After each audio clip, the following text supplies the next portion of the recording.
Hello, my name is Marta Silva, and I'm going to do a presentation for you that was awarded Best of Kansas in 2018.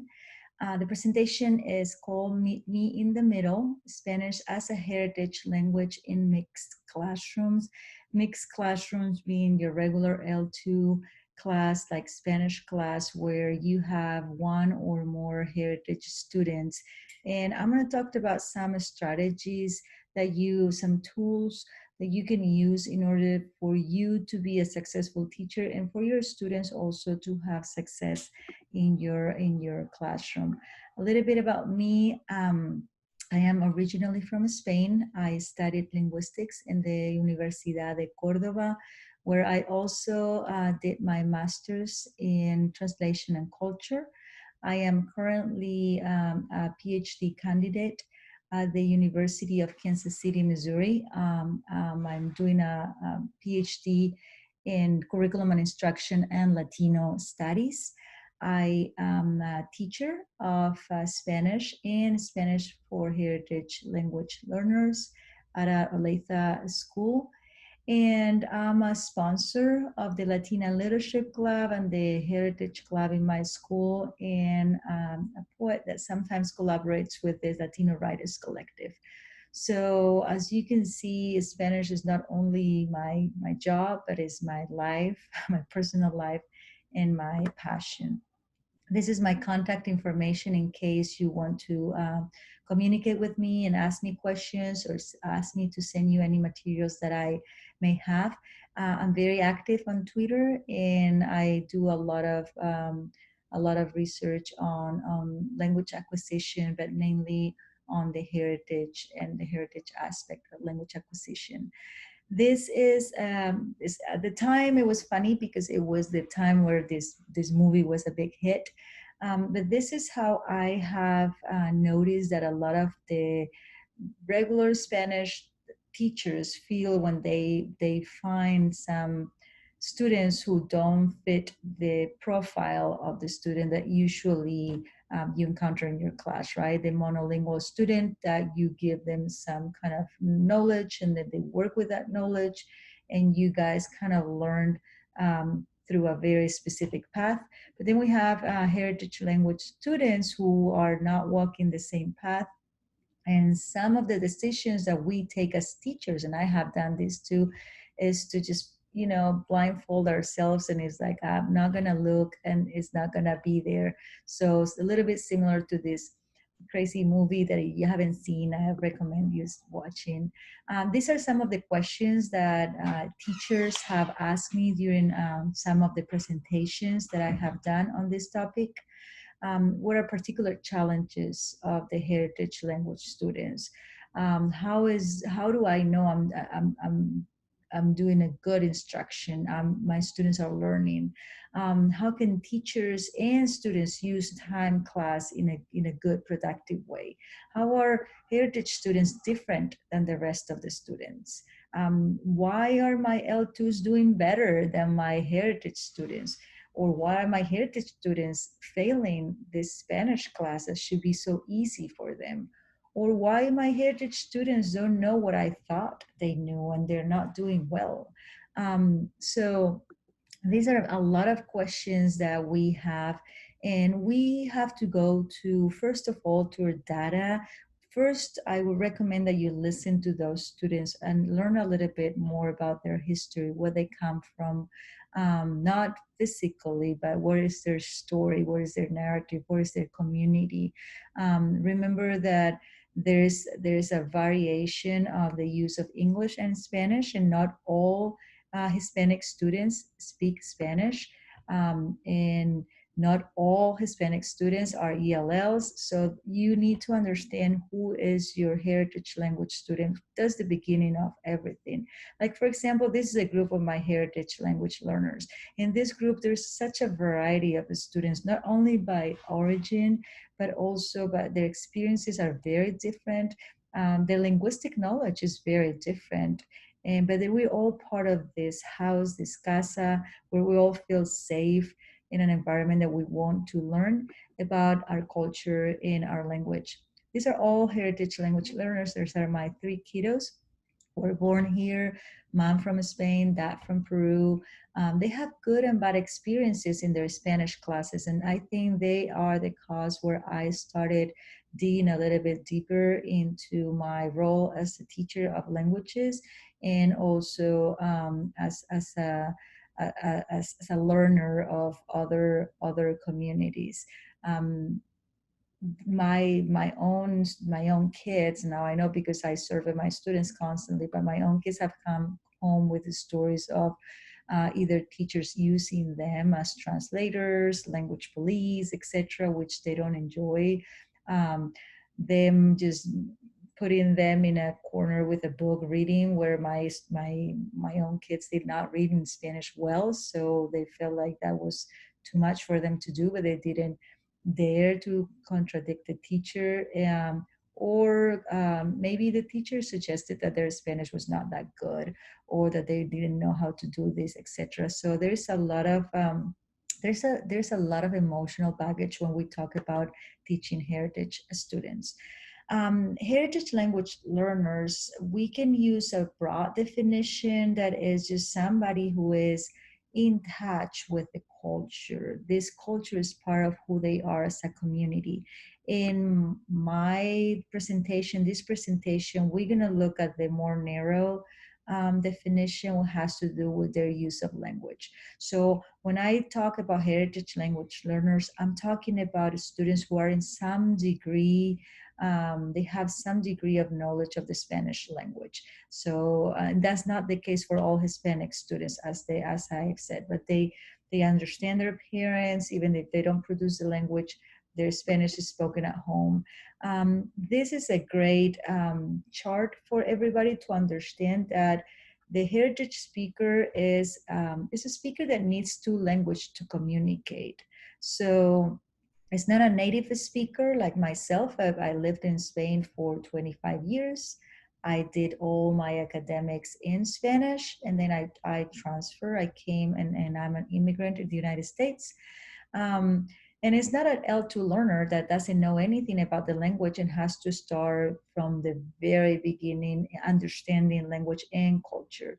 They have some characteristics of both, and we need to understand that. And then they have their own unique characteristics, which, for example, is the use of both languages in the same sentence, and just in a very natural way, picking certain structures from one and the other in order to communicate.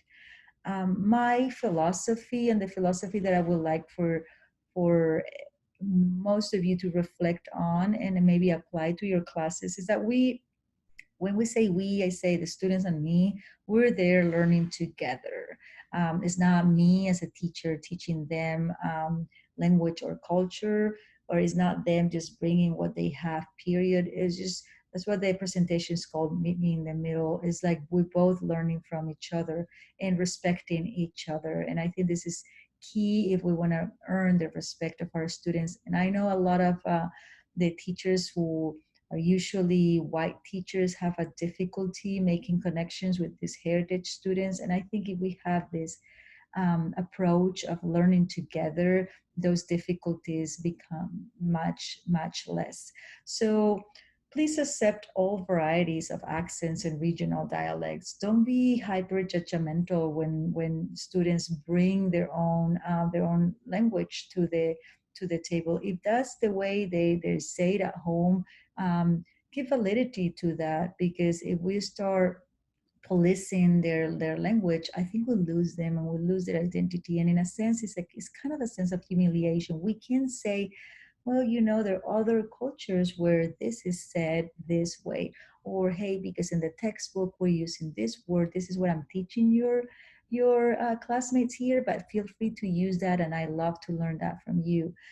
So not imposing any prestige or language as the right language. And when I say prestige, I'm referring to what we call the standard Spanish, if there's a standard Spanish, which a lot of times is the Spanish from Spain, which is a very colonizing view of teaching languages, and that hurts our students in ways that we cannot imagine. So use that culturally sustaining approach of let's see where they come from, bring me your language, bring me your culture, let's build something with it together. Be constructive, use reflection and awareness. Don't jump at the first idea that doesn't match your own vision of teaching languages. I use that abuelitos rule, that when I say the abuelitos rule is like, abuelitos are always right. So if the abuelitos say in this way, respect that. Don't don't dismiss their community languages. Just because if we do that, we have quotes like America Ferrera that these students go through a lot of trauma, and we can call it about linguistic trauma, where the parents at home are telling them their Spanish is not good enough. And then they go to school and they're told that their English is not good enough. And they feel like when they're saying language is not good enough, what they're really meaning is their identity is not good enough. So we have to take that into account.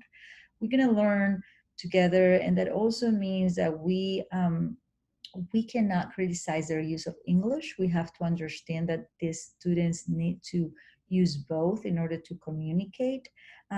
Also, we have to be realistic and not expect really high academic skills when we're talking about just teaching a language. Um, Most of our students have never been formally exposed to the learning of the writing or reading. So we have to be realistic, and we can only be realistic if we listen to the student. If we survey them constantly, at the beginning of the year is a place of learning who these students are. There are a lot of things that foreign language learners, what we call the regular L2 learners, and our heritage students have in common. And then we have to find those points of commonality so our students work together in the classroom on very, very similar tasks. And we also have to understand those points where our L2s and HLs are in different spaces so they can still work on the same topic but doing different tasks. The reasons why our L2s take courses differ very much from the secondary and mainly secondary school to higher education. Secondary school maybe is because they're placed there. They don't have control over it. They just have to take one class, a foreign language class, and they take it. Or some of them will looking for an ECA, which I don't blame them. Yeah, but then the reality is very different. But it's important to notice if you teach higher education, that in higher education, the students who take Spanish language, there is an intentionality. There is this looking forward to learning more about their own roots, their language, wanting to be better at communicating with friends and family, with traveling, finding. So it goes deeper the older these students get. These are some of the answers my students have for me when I ask them at the beginning of the year, why are they taking this class? And there is a mix between wanting to learn more about my culture, and then you can read between lines that trauma that, well, I want to learn how to read and write, or I don't know how to do this. So we need to be aware of that and be aware of this. This is a chart from Guadalupe Valdez that differentiates this, what she calls a range of bilingualism, which it's controversial, and I don't agree 100%, but I think it's a good picture for us to understand that when these students come to our classes, they not all speak the same level of Spanish, and go from there. The goals of heritage language instruction is all but the acquisition of this prestige variety of language. So if that's the goal in your classroom, I would like for you to stop and reflect on why are you doing this, and the impact that this can have in heritage language students and in regular students too. What is the message if you say, the Spanish from Spain, which is usually that's prestige variety, is the one that that surpasses the validity of any other community. So it's more the maintenance of the language, is also the expansion of bilingual range, and it's also the transference of the literacy skills. That's where students who are who live in a Hispanic community that uses Spanish as their language of communication will be interested in taking Spanish in our classes. Also, to avoid this acculturation that it looks like assimilation is the best way for a lot of the students to be part of the society. And a part of this acculturation is denying the Spanish language. So while you teach in Spanish to these heritage students, they always think about this. How much are you being part of this acculturation, or how much are you being part of this embracing the culture that the student brings with him or her?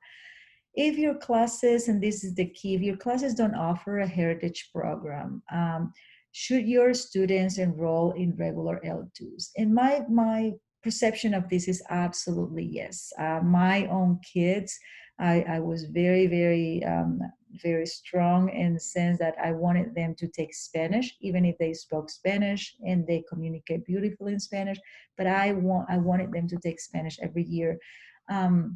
But not in any Spanish. And this is very important that you understand there's so many different levels. So depending on their age, also depending on their academic and literacy skills, that would be your best ways of understanding where to place your students. Talk to your counseling department, make sure that they understand who these heritage language students are and that they offer the best placement. If you have a placement test, which might be just a writing or a conversation with the students, that's fantastic. My advice to you is that you do not place students either in very low levels, and again, we might differentiate. We might have students who benefit from being in Spanish too, and not in very high levels, unless they're juniors or seniors and they already acquired those literacy skills, and then it's perfect.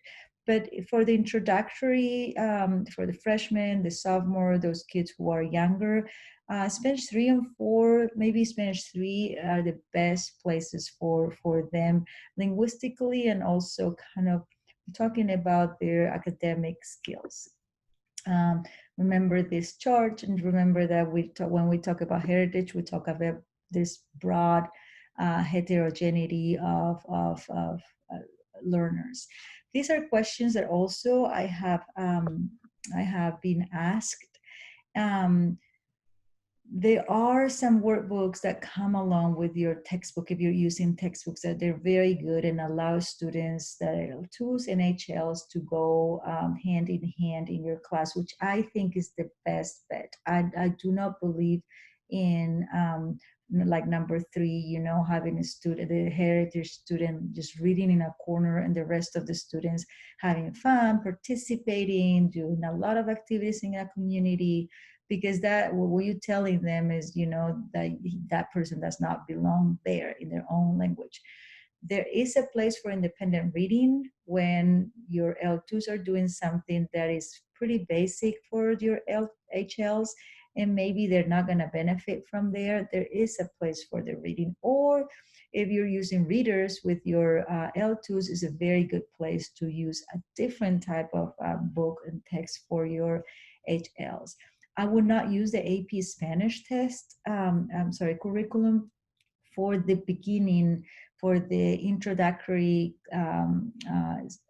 levels of teaching, because remember, those request a very high level of academic skills that your students don't have to have when they're freshmen or sophomores. In same activities that the rest of the students, try as much as you can to have them in same groups, because we're very social. All the students are, they want to participate, they want to do things together, they want to, there's a lot of times that the HLs can have some input into the L2s, and there's a lot of times the L2s have a lot of input that can benefit the HL. So the collaboration between both types of students can be fantastic, and that's what we have to try to achieve in our classes. Now, if you're doing specific things, very grammatical in your classroom, which again, I think we're moving away from, and it's more communication based, which really benefits the teaching of HLs too. But if you are a very grammatically based teacher, your HLs are gonna really be challenged because they have not learned languages as that sort of learning about the language and not learning language per se. They're not linguists. Let's put it that way. This is the theoretical framework that I use to explain the difference between an L2 and HL. And it comes from Maria Carreira, who's a guru from for HLs. And it talks about how we can teach languages top down or bottom up, depending on who we're talking to. So if our students are heritage language learners, what we're going to do is we're going to start with, for example, if we're talking about reading, we're going to start with a reading. We're going to start with a whole reading. We're going to read it. And then from there, and we're going to take things that are problematic or challenging, and then we're going to work on that. Well, for the L2s, we usually do the opposite. And I know for certain levels we don't, but at the beginning, for Spanish 1 or 2, we give them some little pieces, we give them some vocabulary. And then when they understand the little pieces, then we give them a bigger piece, which is the reading or the video, etc. But they already have some tools to work with. So we can work with the same text, but we can come from different directions. And this is a very good picture for us to understand. So our novice, intermediate L2s, and also the very basic HLLs will benefit for this kind of instruction, the form focused instruction, and then going to a higher level, an authentic task or reading in this case. This chart, I think, tells you what can you do with same activity, but coming from either macro base or micro base. And again, I will be able to share all this information with you. I'm not going to go in depth because I have less time than I usually have for this presentation. And the opposite is the very advanced L2s, the native speakers or the HLLs. We're going to start up top and we're going to move down. And again, I will be sharing that with you. If we have a listening activity in my presentations, we have time to talk about this. What will you do with your students? For example, spend a level 2 when a novice high. What do you do if you have a video of the flu? I had the flu. That was 2018, and I could say with COVID. What can you do with that? You can show you can give some vocabulary to those students. You can give them true, false sentences, etc. And then you can show a video, but not out of the blues. If the students don't know the vocabulary, they're going to feel lost, and they have to have a minimum of understanding to follow along. But if you have the opposite, what will you do with the same video? Well, you can ask students while the L2s work on vocabulary building, etc. You can ask these other students, what do they know? They can do a KWL, for example. What do you know about the flu? What would they like to know? Is there anything you guys do at home with the flu that you would like to share with us, etc.? And then you all watch the video at the same time, and it's the same video, but we're looking for different things. Same with reading. I'm not going to stop with there just because of time constraints.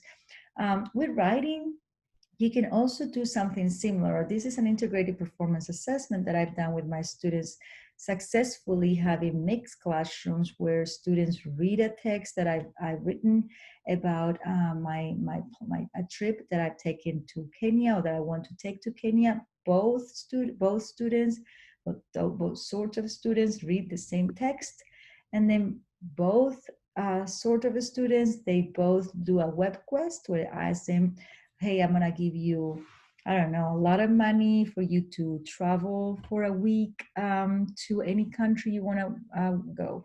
Go on a web quest, find all this information, and then you're gonna have to report back to me. They all students can do this, and they're engaged, and it's relevant for all of them. Then the writing part is when we're gonna have a difference. They're gonna be writing about their trip, but my expectations for L2s and my expectations for HLs are going to be different.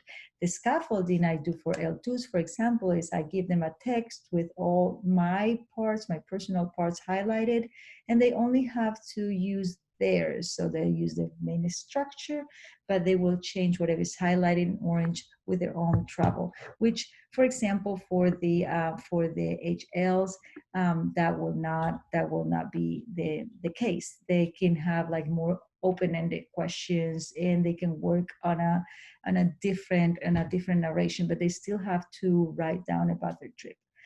So I'm coming to an end here. I just want you to remember that for the HLs, allow them to be themselves, and themselves are students who bring a little bit from both cultures, both languages. Allow more English, for example, than you allow your L2s, and that can sound kind of paradoxical, but that's part of their identity. Also remember, oh, I'm going backwards. Okay, there we go. Also remember that these are not native students, that their objective in our classes is not for them to become proficient. I mean, and we're gonna be using very different rubrics to evaluate them.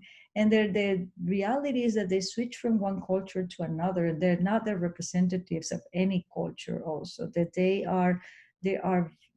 feel like we want to make them feel like they're as American as anybody else, and not just take them as the representation of Salvador or Mexican culture, etc.